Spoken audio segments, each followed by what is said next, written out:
أعوذ بالله من الشيطان الرجيم بسم الله الرحمن الرحيم سورة الفاتحة مکیہ سورة الفاتحة قرآن مجید پہلا سورت تا چې پورا نزل شوه ده. دینه علاوه نور هم پہلا سورتونه نزل شوي دي. سورة العلق آیتونه نزل شوي دي خو هغه 15 آیتونه دي. بیا داسې سورة المدثر، سورة المزمل، سورة النون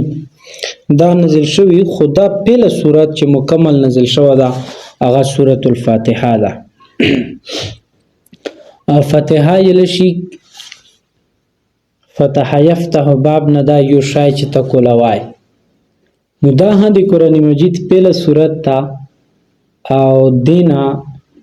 قرآن مجید کلاو شي د ابتدا وشي د آغاز وشي. ادي کې و آیتونه دي یو رکو ده، و آیتونه یو رکو ده. او سورة الفاتحه چې څرنګه فاتحه نومادو داسې د دې نور ها 14 دي که 16 نومې دي. دې ویانو ما کافیادو بل نومای، وافیادو بل نومای، شافیادو بل نومای، سبع المسانیدو بل نومای، کنز دو بل نومای، المسئله دو بل نومای، القرآن دو. نو دا مختلفی نومی دي او د دې صورت فضیلت دا ډیر زیات تا. اول غټ فضیلت دا دا چې دا الله رب العزت نبی علیہ الصلوۃ والسلام ته ورکړه دا قرآن مجید کې د دې ذکر شوی دا چې ولقد آتیناک سبعا من المثانی والقرآن العظیم، چې تحقیق موږ توستا داسې صورت ترکړه چې بار بار ویل کېږي، سبعا من المثانی چې بار بار ویل کېږي، والقرآن العظیم او قرآن عظیم مو درکړه. دیو جنا یو حدیث کې دا هم الفاظ ورسي چې د سوره فاتحه چې دوی دته قرآن ویل شوی دی. نبی علیہ الصلوۃ والسلام فرمایي چې الحمدلله رب العالمین هي سبع المثانی والقرآن العظیم، چې دا الحمدلله رب العالمین دا چې کوم سورت تا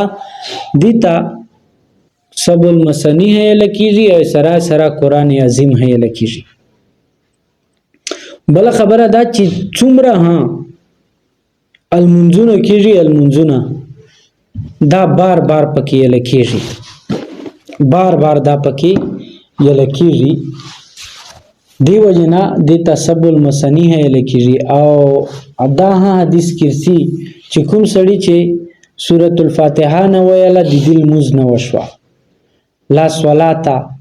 لمن لم يقرأ الفاتحه، چې کوم سړی سورۃ الفاتحه المنځ کې نه ویله بیا هغه المنځ نه وشوا. بیا خلکین دي کې دا مسله دو چې کيو سړی جامع سره المنځ کوي بیا هغه کې دوی رائے دي. نیم فقها دا خبره دو چې هغه یې چې امام شافعي رحمت الله علیه چې به ک فرض المنځوي ک جامع سره المنځوي ک د غاسل منځوي حق مقتدی وی ک امام وی هغه د سوره فاتحه لازمي. او امام منیفه رحمت الله علیه هغه فرمایي چې نه، چې یوزل سړا ګوشل مسکی به ودی دی پرا سوره فاتحه یندا لازمی وي، کدی نو ویلا به ودی موز نه کړي. ها خو چې امام سره کله دال مسکی به چې امام فاتحه دو هغه دی فاتحه دو بیا دی ته ین ضرورت نشته. امام مالک رحمت الله علیه هغه دواړه سورتونه ارخلی. هغه چې کوم چې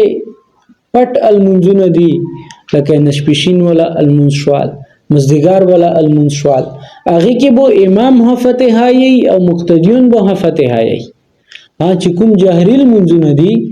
هغه سبیل المنزدا، المشوم المنزدا، نقصتان المنزدا،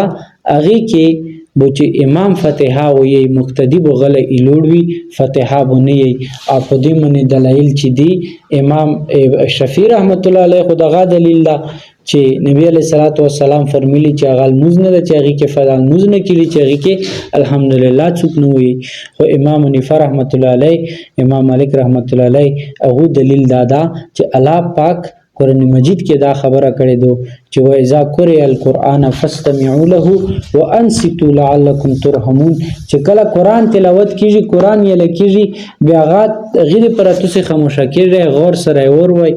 شاید چې الله پاک په تاسو رحم وکي نو دیو جن چې کله امام فاتحه یې بیا امام چې سوره فاتحه قرآن دا قرات تا لہذا بیا وڅکې بیا چې مقتدیون دي هغه په فاتحه نفسي کاغه جهري وي کاغه سری وي به چې امام وی ویل چې امام مقتدا ده او د مقتدیون دي لکه څنګه چې یو سړی وفد اوستي بیا وفد سره لوټ شي یو وفد یو مشر وي هغه خبره کوي نور ټول غلی وي دا رنګي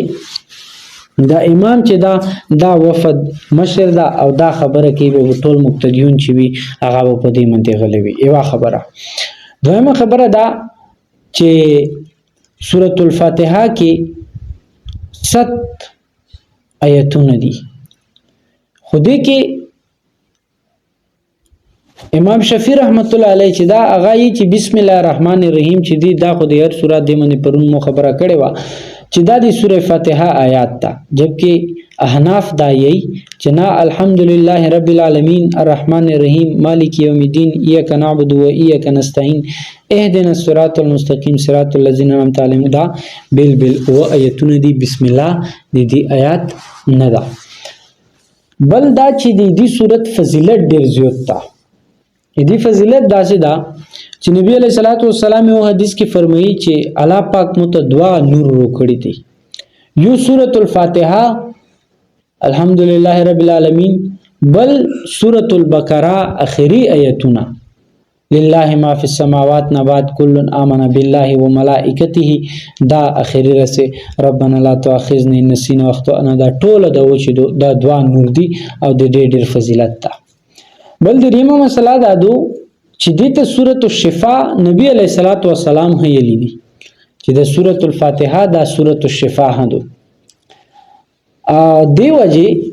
صحابه کرام رضوان الله علیهم اجمعین دا لوړل ایوی مقیمنته نو وقوم سره چې تردل اغزو کې شپه په روغلا نو د اقوم نه دا مطالبه وکړه چې مشتججتا د کانی بینه بندوباس وشي د موږ مهمان نوازی وشي نو هغه ته فرمایل چې هیڅ مهمان نوازی نشتا دلته نه چګیږي درومه نو صحابه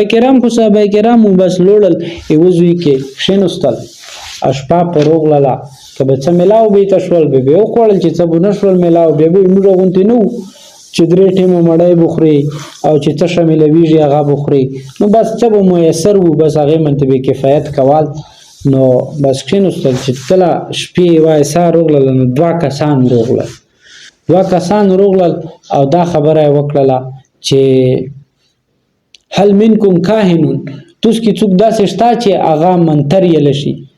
صحابه کرام پته نه وکړه چې څه بل خیر دا وی چې موږ سردار چې کوم مشر دا هغه چې تلړم چې چلا یا منګوره چې چلا دا حالات ډېر خراب دي کتوس کی څوک منتر ویون کوي چې موږ منتر وایي نو صحابیو هغه ته وی چې منتر خو مشترسینا خو مشت کله دام دي تکو دي تاسو په سردار منته څه کلمات یایو نو هغه باندې به اجرت اخلو هغه باندې به اجرت اخلو څه شبه اخلای 30 زیبو